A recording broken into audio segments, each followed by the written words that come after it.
sensationally silver, because you are.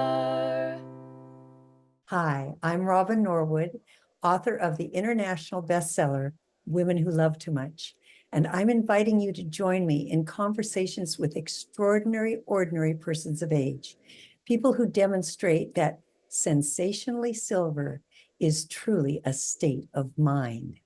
This mindset encompasses well-deserved pride in who and what we are today, rich in years and experience, in strength and hope and wisdom and fortitude and dignity.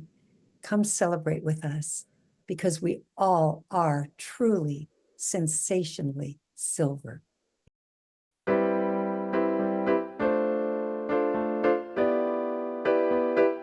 So today, my daughter is going to be asking me the same kinds of questions that I'm going to be asking my guests in the future.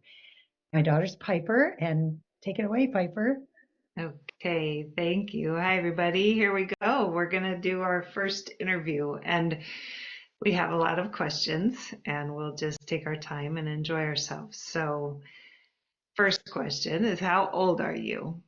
I'm 78. I'll be 79 in a couple of months. Okay, how old do you feel? Oh, a lot younger than that. I'm always surprised when I look at my forearms because they're so crinkly, and I think, whose are those? My arms aren't like that. I feel probably about 35 to 40 most of the time. Once in a while, I feel 18. Whatever 78 feels like, I guess that's what I feel, but I don't think that way. Okay, have you ever lied about your age? I lied about my age when I was very young. When I was 12, I said I was 14. When I was 14, I said I was 16. When I was 16, I said I was 18. But I don't think I've lied about my age since then. In fact, I know I haven't. And I actually kind of brag about my age now.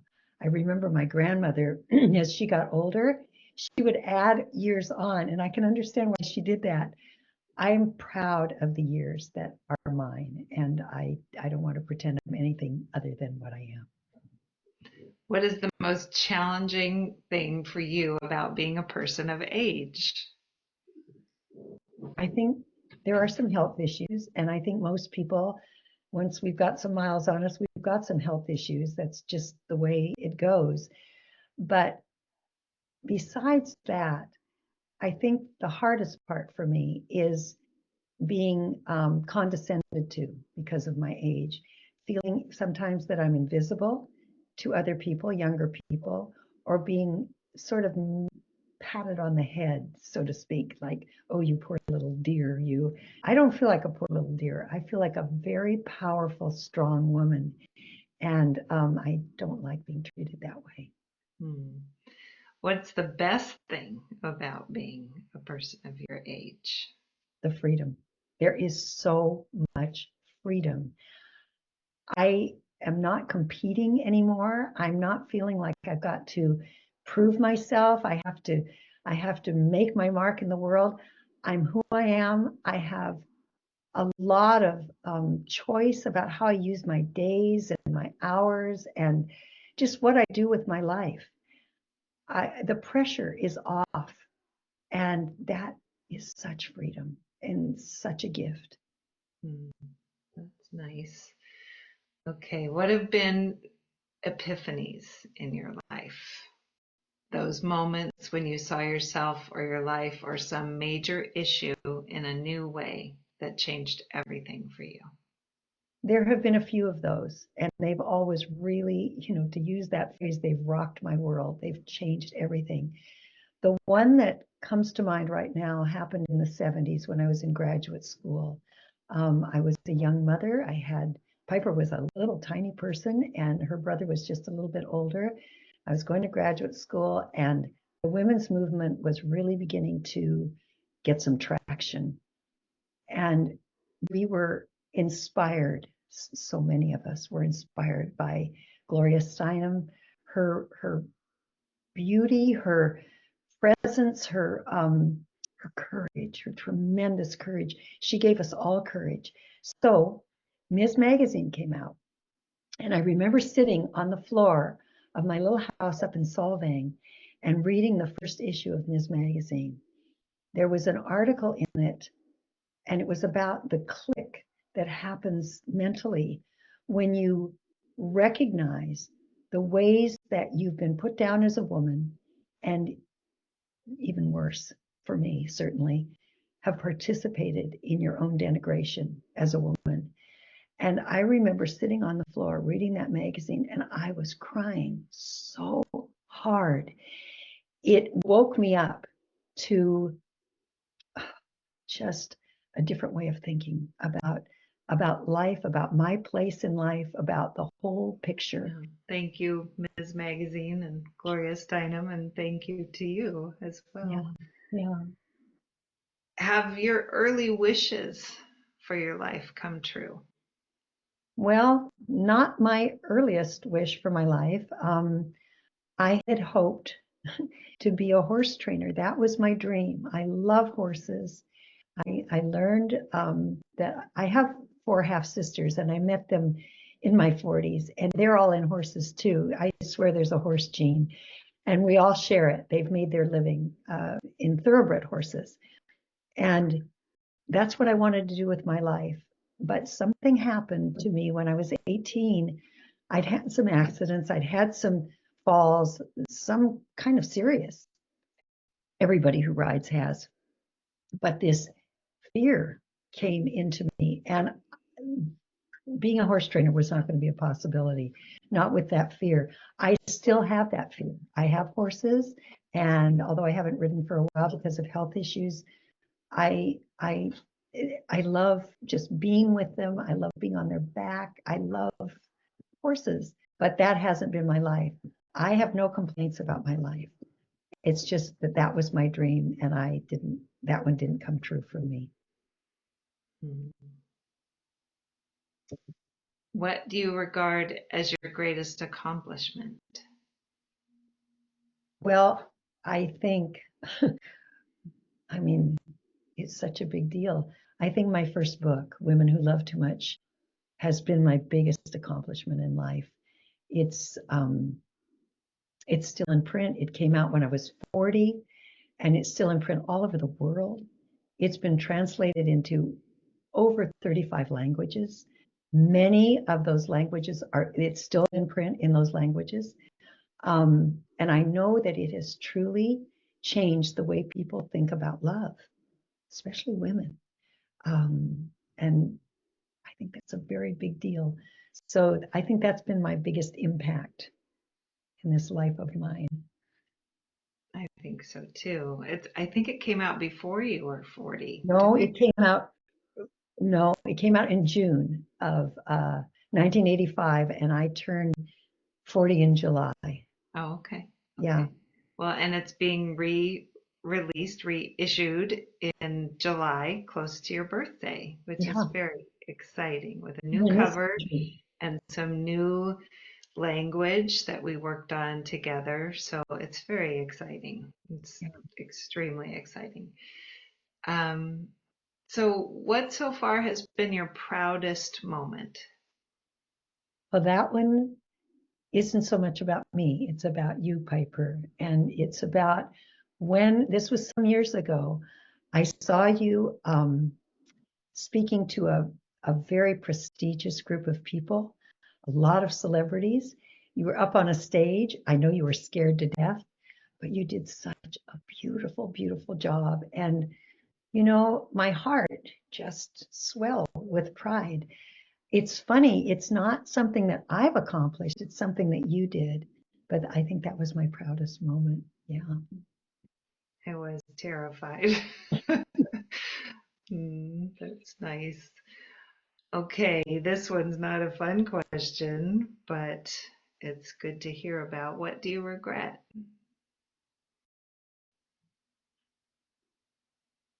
I think I regret most the attitude that I had for all my life until I was 35, and again some things changed in my life.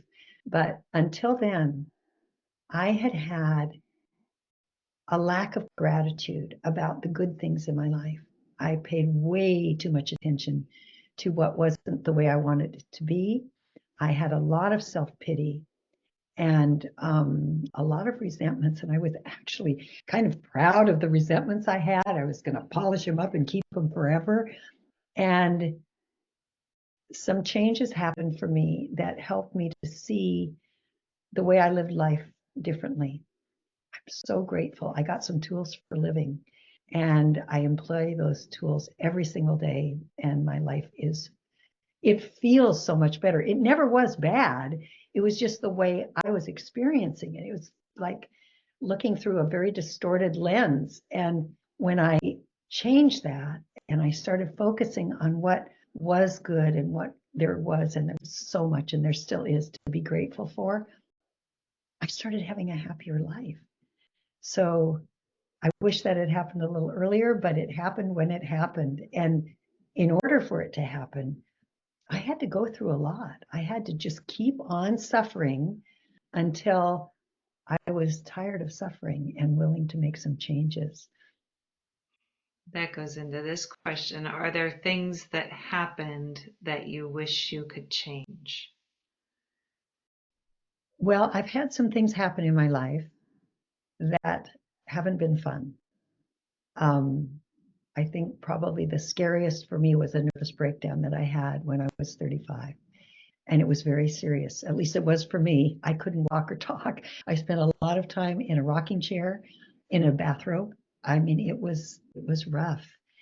And even after I pulled through that, it was as though it was right behind my shoulder, just waiting to catch me again. I spent some years after that being afraid that it would occur again. So that was very, very scary. But that was part of that surrender that happened and allowed me to take on board some new tools for living. Um, and it takes a lot to stop me. I'm a very stubborn person. So a lot of things had to go wrong in order for me to fall apart and come back together in a healthier way. And I wouldn't change that or anything else. I don't think it was fun for my children. It certainly wasn't fun for me. It was really scary. But we never missed a meal. We didn't end up standing on a street corner with the rain coming down with no roof over our heads. We made it through. And it taught me that it wasn't all up to me, that I could rely on something greater than myself, some higher power. I didn't have to take on the world all by myself and fight for everything. Huge lesson, huge, huge lesson. So of course I wouldn't change that because the result was wonderful. And I think that probably applies to everything that I have not enjoyed in my life. I wouldn't change any of it. My belief is that if I pull one of those threads out of that tapestry of my life, it's going to change the whole design. And I've been around long enough to appreciate every one of those difficulties, what they had to teach me, what they've given me that I can now offer someone else.